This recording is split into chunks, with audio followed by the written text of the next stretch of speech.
ফ্রান্সের রাজধানী প্যারিসের একটি স্থানীয় হোটেলের হলরুমে বৃহস্পতিবার 13 August NCP diaspora alliance France শাখার উদ্যোগে রিমেম্বারিং জুলাই হিরোজ শীর্ষক আলোচনা সভা অনুষ্ঠিত হয়েছে। পবিত্র কোরআন তেলাওয়াতের মধ্য দিয়ে অনুষ্ঠানের সূচনা হয়। এরপর জাতীয় সঙ্গীত পরিবেশনা করা হয়।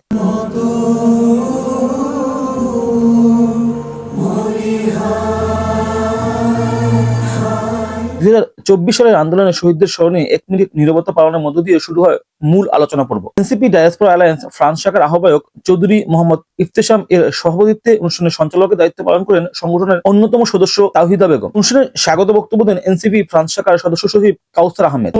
সেই ছাত্র জনতা ফ্যাসিবাদের রক্তচক্ষু উপেক্ষা করে রাজপথে নেমে আসে, সাথে নেমে আসে আবার বৃদ্ধ, কৃষক, শ্রমিক, ছাত্র জনতার উত্তাল ঢেউ। ছাত্র জনতা জীবন দিয়েছিল 30,000-এর অধিক ছাত্র জনতা। আলোচনা সভায় আমন্ত্রিত বিশিষ্ট রাজনৈতিক ব্যক্তিত্ব, ব্যবসায়ী, সাংবাদিক এবং সংগঠনের নেতৃবৃন্দ ও সদস্যরা জুলাই আন্দোলনে বিভিন্ন দিক তুলে ধরে। বক্তারা 2024 সালের জুলাই আন্দোলনে দেশের সর্বস্তরের মানুষের অংশগ্রহণ, ছাত্র জনতার প্রতিরোধ এবং আন্দোলনের শহীদদের আত্মত্যাগের কথা গভীরভাবে শ্রদ্ধার সঙ্গে স্মরণ করেন। 17 বছরের স্বৈর শাসনের যাবতীয় পাথর থেকে আমরা যখন মুক্তি পেয়েছি, তা কিন্তু একদিনই এই মুক্তি আমাদের আসেনি।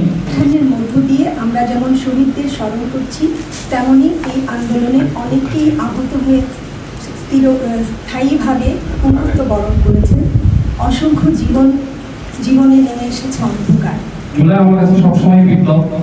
এটা অনেকে গণঅভ্যুত্থান বলতে পারে, অনেকে অনেক ধরনের নাম দিতে পারে, কিন্তু জুলাই আমার কাছে সবসময় বিপ্লব। অনুষ্ঠানে অনলাইনে বাংলাদেশ থেকে যুক্ত হন জুলাই আন্দোলনের শহীদ সৈকতের বোন সাবরিনা আফরোজ শ্রাবন্তী, আয়নাঘরের ভুক্তভোগী মোহাম্মদ মাসুর আনোয়ার চৌধুরী, চিন্তক ও লেখক মোহাম্মদ সজল এবং এনসিপির কেন্দ্রীয় কমিটির আহ্বায়ক কমিটির সদস্য ইস্তিয়া কাকি। এনসিপি ডায়াসপোরা অ্যালায়েন্স ফ্রান্স শাখার যুগ্ম আহ্বায়ক মনোয়ার পাটোয়ারি বলেন, জুলাইয়ের আন্দোলনে দল মত নির্বিশেষে কৃষক, শ্রমিক, ছাত্র ও সাধারণ মানুষ রাজপথে নেমে এসেছিলেন। ঐক্যবদ্ধ ছাত্র জনতার আন্দোলনের মাধ্যমে স্বৈরশাসনের অবসান ঘটানো সম্ভব হয়েছিল। তবে জুলাই আন্দোলনের আশা আকাঙ্ক্ষা এখনো পুরোপুরি বাস্তবায়িত হয়নি বলেও তিনি মন্তব্য করেন। অনুষ্ঠানের প্রধান অতিথি বিরোধী দলের চিফ হুইপ ও এনসিপির আহ্বায়ক নাহিদ ইসলাম তার বক্তব্যে জুলাই আন্দোলনের শহীদ শরীফ উসমান হাদিকে গভীর শ্রদ্ধার সঙ্গে স্মরণ করেন। তিনি বলেন, জুলাই আন্দোলনের লক্ষ্য শুধু একটি সরকার পরিবর্তন করা ছিল না, দেশের রাজনৈতিক ও অর্থনৈতিক সংস্কার ছাড়া কাঙ্ক্ষিত পরিবর্তন সম্ভব নয়। নাহিদ ইসলাম আরো বলেন, বর্তমান সরকার গণভোটের রায় ও সংস্কারের বিষয়গুলোকে অস্বীকার করার মাধ্যমে জনগণের বিপক্ষে অবস্থান নিচ্ছে। এর ফলে সরকারের প্রতি জনগণের মধ্যে আস্থার সংকট তৈরি হয়েছে। তিনি জাতীয় নির্বাচনের পাশাপাশি স্থানীয় নির্বাচনে প্রবাসী বাংলাদেশিদের ভোটাধিকার নিশ্চিত করার দাবি জানান। এই যে গণভোটের রায় অস্বীকারের মধ্য দিয়ে আসলে জনগণের যে আস্থাটা এই এই আস্থাটা একেবারেই কমে গিয়েছে।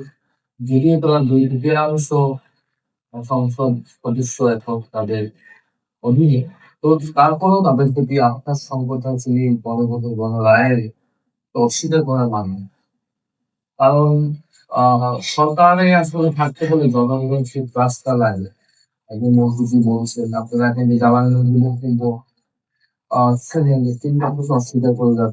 সভাপতির সমাপনী বক্তব্যে এনসিপি ডায়াসপোরা অ্যালায়েন্স ফ্রান্স শাখার আহ্বায়ক চৌধুরী মোহাম্মদ ইফতেশাম বলেন, প্রায় 1 কোটি প্রবাসী বাংলাদেশি দেশের 18 কোটি মানুষের প্রতিনিধি হিসেবে জুলাই আন্দোলনে অংশগ্রহণ করেছেন। তিনি জানান, ফ্রান্স প্রবাসী বাংলাদেশিদের জন্য আগামী ডিসেম্বরে নাগরিক.fr নামে একটি অ্যাপ চালুর উদ্যোগ নেওয়া হয়েছে। এর মাধ্যমে প্রবাসীদের বিভিন্ন প্রয়োজন ও নাগরিক কার্যক্রমে সহায়তা দেওয়ার পরিকল্পনা করা হয়েছে। জুলাই আন্দোলনের শহীদদের স্মৃতির প্রতি শ্রদ্ধা জানিয়ে এবং ভবিষ্যতে দেশের স্বার্থে ঐক্যবদ্ধভাবে কাজ করার প্রত্যয় ব্যক্ত করে অনুষ্ঠানের সমাপ্তি ঘোষণা করা হয়। ফ্রান্সের প্যারিস থেকে এমডি দুলাল মিয়া, লেতিন বাংলা।